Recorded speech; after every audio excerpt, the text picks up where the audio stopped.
Hi, everyone, and thank you for watching On Call for All Kids. Today, we are talking about social media and online safety. We'll be discussing how social media and apps impact kids, the possible dangers associated with them, and how to protect your child and set online rules. I am joined by two experts today, Dr. Jennifer Katzenstein. She's the Director of Psychology and Neuropsychology. Great to see you, Dr. Katzenstein. Good to see you too, Ashley. Thanks for having me. And we also have Petra Vibiralova. She's the supervisor of Safe Kids Coalition. And so I bring you here today to talk about these really important things. A lot of us are just seeing more screen time, downloading more apps, but we need to talk about the safety aspect to that. But first, let's start with you, Dr. Katzenstein. How does social media impact our kids? We know that social media impacts our kids in a lot of ways. One of those ways is in the areas of anxiety and depression. So for kids who use too much social media, we know that they can have increased rates of anxiety and depression.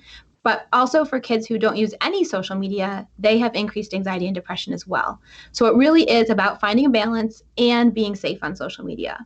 One of the major protective factors that's really important to consider when we are discussing social media with our kids is having sufficient outdoor time and activities outside of screen time, because those two things can really help protect our kids from anxiety and depression when they're using their social media.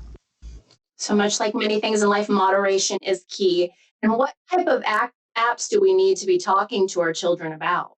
Really, every app that's on their phone. It's really important for parents to know what's on that electronic tablet or phone, having communication about how we're interacting with each of those apps, and making sure that parents have access to all of that too. Petra, I want to bring you into the conversation. So are there any specific apps that we're, looking for that we need to watch out as a potential danger for our children? So I'm going to address this as a group of applications. Gaming apps is the first thing to talk about, because children may establish relationships with other players, and those other players may feel like friends, and they may ask eventually to follow the child on social media. And this gains access to the child's private life outside of the game. When it comes to social media, the dangers are really in private messaging and private information sharing, such as chat rooms, etc. So we want to make sure that children understand to invite only friends they met in a real life, and even then, be careful who they invite to follow them on social media. Further, apps that share the child's location or geolocation based on the GPS, those apps introduce or bring people who live nearby the child to the child's life, possibly. That is an issue because now there's certain amount of closeness. Further, there might be apps that look like, let's say, a calculator or another app that the child might be using for school that hide conversation from the caregiver that is responsible for the child. And lastly, beware of any apps that update often or change their logo often. That's something to look out for. Do you have some more tips to really keep our kids safe and have these conversations with them? Absolutely. So it should start before the child gets any electronic devices. Modeling a good phone etiquette and modeling good behavior on social media is the key. Further, we want to build a trusting relationship with the child. And that is just in case they need the support. If they find themselves in an uncomfortable situation, we want to provide the child with support and non-judgment so they can share the situation and we can guide them to deal with the situation appropriately. Great. And Dr. Katzenstein, can you help us kind of establish ground rules with our family? Can you give us some advice? Yeah, there's some great opportunities here, as Petra was saying, for building trust with our kids. And one of the ways to really build trust is to set up those clear expectations. But like I said before, too, setting up the clear repercussions if we don't follow through with the rules. So when we are working through those rules with our kids, we want to make sure that we have access to all of the apps, including the passwords.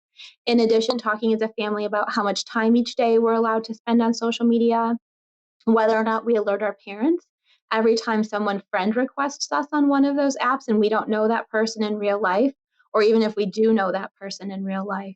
And as parents, making sure we have access to that device, maybe a few times a week, maybe every day, Certainly, as we build trust, we can do the evaluation of the app less and less, but to really check out what's going on and see what's going on in some of those chats.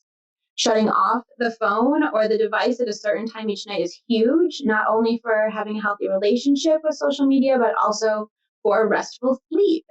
And as Petra was saying too, that social media citizenship, how we treat each other on social media, the etiquette that we use is really important to establishing what those ground rules are when we're on our devices. That's really true. Petra, I want to go back to you. Are there any layers of protection that, we can do to really help our kids or help protect them when they're using these type of apps and social media things? So let's start with your plan. You are working with a provider. Make sure you're familiar with what features and what plans they have that might be children friendly or protect children from unwanted materials online. Then get familiar with the device that you will be getting. Is it the same device that you have? Is it a different device? Make sure you understand all the settings. There might be information about how to control the child's screen time, how to view the conversations they are having, the times they're spending on that device. So it's very good to know the settings. Also, various providers offer apps that can track the child's location for you, that can see what apps they are downloading. Make sure you understand what free options are available. And if all of those options do not include all the protection that you need, there might be plans and subscriptions that you will be able to purchase that may provide you with all the options that you need to protect your child.